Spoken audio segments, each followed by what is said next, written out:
मेरे भाई, मैंने अपनी लाइफ में पहला सीएम देखा होगा विजय थालापति।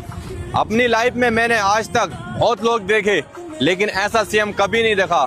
मेरे भाई, ये पहला सीएम होगा हमारे देश का जो जमीन पर उतरकर अपने सरकारी स्कूल में जाकर देख रहा है कि हमारे छोटे छोटे बच्चों को खाना कैसे मिल रहा है, हमारे छोटे छोटे जो बच्चे पढ़ने जाते हैं सरकारी स्कूल में उन्हें एजुकेशन कैसे मिल रही है, हमारे छोटे छोटे बच्चे जो जाते हैं उनके खाने में कुछ गड़बड़ी तो नहीं की जाती है। सैल्यूट है यार इस सीएम को कि जो बच्चों से लेकर बड़ों तक का ध्यान रखता है और ये बंदा जमीन पर उतरकर हकीकत जानता है। अरे यार, ये तो फिल्मों से भी बड़ा जो है हीरो रियल लाइफ का निकला। हम तो सोच रहे थे लोग फिल्मों में सिर्फ एक्टिंग कर सकते हैं, लेकिन इस बंदे ने दिखा दिया कि रियल लाइफ में भी कैसे काम किया जाता है। अब तो हमारे देश के लोगों की सरकार जो है उनमें खौफ आ गया है कि ये बंदा जो काम कर रहा है ये तो हमारी कहानी को फेल करता जा रहा है। लेकिन इस सीएम ने बता दिया है कि एक एक्टर को तुमने अगर विश्वास से सीएम बनाया है तो मैं इस स्टेट को पानी की तरह धो के रख दूंगा। करप्शन हो, चोरी करने वाले हो या रिश्वत लेने वाले हो, सब पे शिकंजा कस दिया विजय थालापति ने। और लगता है कि मेरे भाई और अब तमिल के लोग अब लंबी ऊंचाई छुएंगे। जो उनकी सोच थी वो उससे भी ऊपर निकलेंगे, क्योंकि उन्होंने सीएम नहीं चुना है, अपने स्टेट का मसीहा चुन लिया है। मेरे राहुल गांधी और विजय थालापति और चंद्रशेखर आजाद ने एक ऐलान किया है, अगर लोगों के ऊपर अत्याचार हुआ तो उसके बाद ये तीनों इस जंग में कूद सकते हैं। मेरे भाई, अगर ये तीनों धुरंधर इस जंग में कूदे और लोगों का साथ दिया और देश के युवाओं का साथ दिया तो ये समझ लो हमारे देश की स्थिति कुछ और हो सकती है। क्योंकि हमारे देश के इस टाइम जो स्थिति है मेरे भाई, लोग अपने जो हक के लिए लोग सड़कों पे सो रहे हैं, अपने हक के लिए लोग जो हैं अपने घर छोड़कर दिल्ली में सड़कों पे सो रहे हैं। लेकिन पुलिस वाले हमारे देश की सरकार में इतनी गैरत नहीं है कि उनकी लाइट भी काट दी है, उनके पंखे भी बंद कर दिए। इतनी गर्मी में उन लोगों के ऊपर अत्याचार किया जा रहा है। लेकिन अभी ये बात सुनने में और आई है कि इकरा हसन उसके बाद जो है बड़े बड़े पॉलिटिशियन इस जंग में कूदने वाले हैं। अगर देश की हुकूमत ने कुछ हरकत की इन लोगों के साथ, हो सकता है ये तीनों धुरंधर इस जंग में कूद जाएं। फिर हो सकता है कि हमारे देश के हालात कहीं और चले जाएं। तो मैं कहना चाहता हूं कि मेरे भाई डरो मत ही, हमारे पीछे तीन धुरंधर आ चुके हैं जिनका नाम चंद्रशेखर आजाद, राहुल गांधी और जो है विजय थालापति है। अब हमारी जंग और जो है तेज होने वाली है। याद रखना, इस जंग को हम जीत कर ही मानेंगे। जो करना है वो तो करके ही हम जाएंगे। मौत फरोशों से कह दो अब उनको हम दफनाएंगे।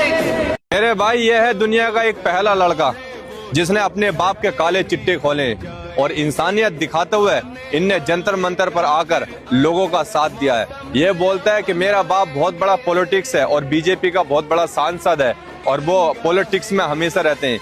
लेकिन मेरे बाप ने, जब मैं इस जंतर मंतर के लिए निकल रहा था तो मेरे बाप ने बोला था कि तू लोगों के बीच में क्यों जा रहा है, लोगों के बीच में क्यों जाकर के अपना आप को शामिल कर रहा है। तेरे को नौकरी चाहिए, तेरे को पैसा चाहिए, तेरे को सब कुछ मिल जाएगा।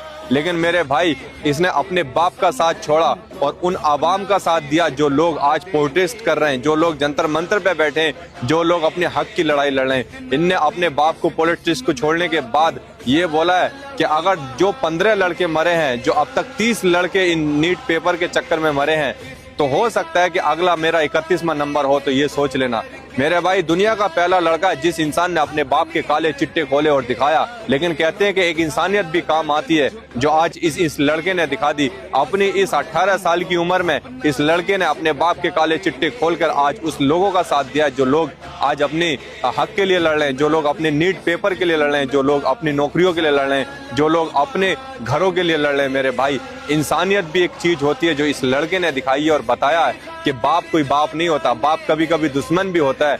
लेकिन आज इस लड़के ने अपने बाप का साथ छोड़ने के बाद जंतर मंतर पे आके लोगों का साथ दिया और लोगों के बीच में खड़ा होकर अपने बाप के काले चिट्टे खोले और बताया कि पॉलिटिक्स एक गंदी राजनीति होती है।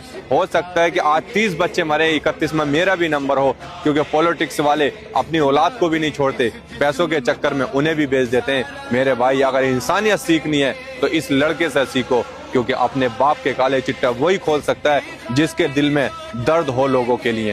इसकी खातिर कसम है हमको अपना शीश कटा देंगे, अपना शीश कटा देंगे। कौन कहता है हमारे देश में बेटियां सेफ है? हमारे देश के प्रधानमंत्री ने बोला था कि बेटी बचाओ और बेटी पढ़ाओ। और आज देख सकते हो एक इस लड़की के साथ में 36 लड़के इसको जगह जगह हाथ लगा रहे हैं, 36 लड़के इसको घेर के खड़े हैं, इसकी वीडियोस बना रहे हैं, कुछ लड़के इसके प्राइवेट पार्टों पे भी हाथ लगा रहे हैं, कुछ लड़के कुछ गंदी जगहों पर हाथ लगा रहे हैं। और हमारे देश में बेटियां सेफ हैं। कहाँ गया हमारे देश का कानून, कहाँ गई हमारे देश की प्रशासन, कहाँ गए हमारे देश के पुलिस वाले, कहाँ गए वो नौजवान जो बेटियों की सेफ करने के लिए लगाए गए, कहाँ है वो हमारा देश का कानून जो बेटियों के लिए बनाया गया, कहाँ गया वो हमारे देश का जो है लॉयल ऑर्डर जो हमारे देश की बेटियों के लिए बना गया। आज हमारे देश में इतने दरिंदे घूम रहे हैं, ये समझ लो कि बेटियां बिल्कुल सेफ नहीं है, कहीं मार के काट के फेंक दी जा रही हैं, कहीं जिंदी लड़की को ही घेर कर उसके प्राइवेट पार्टों पर हाथ लगाया जा रहा है और कहते हैं कि बेटी बचाओ और बेटी पढ़ाओ। कौन कहता है हमारा देश विश्व गुरु बनने वाला है? क्योंकि हमारा देश इस टाइम किसी चीज में सेफ नहीं है। क्योंकि इस टाइम तुम ये जो वीडियो देख रहे हो मेरे भाई, ये दरिंदे ऐसे लिपटे हुए हैं इस लड़की को जैसे कि समझ लो इनको कितने सालों की भूख है, इनके अंदर कितनी भूख है जो शायद इस लड़की को छोड़ना नहीं चाह रहे। और ये लड़की अपनी जान बचाने के लिए हाथ पांव फेंक रही है, लेकिन कुछ लड़के इसकी जगह जगह चीजों पे हाथ लगा रहे हैं। अरे मैं कहना चाहता हूँ तुम्हारे घर में भी बहन बेटियां हैं, अपनी बहन बेटियों को छेड़ कर देखो ना, शायद तुम्हें पता चले भाई की बहन को, एक बाप की बेटी को और एक माँ की लाडली को छेड़ने का दर्द क्या होता है, शायद तुम्हें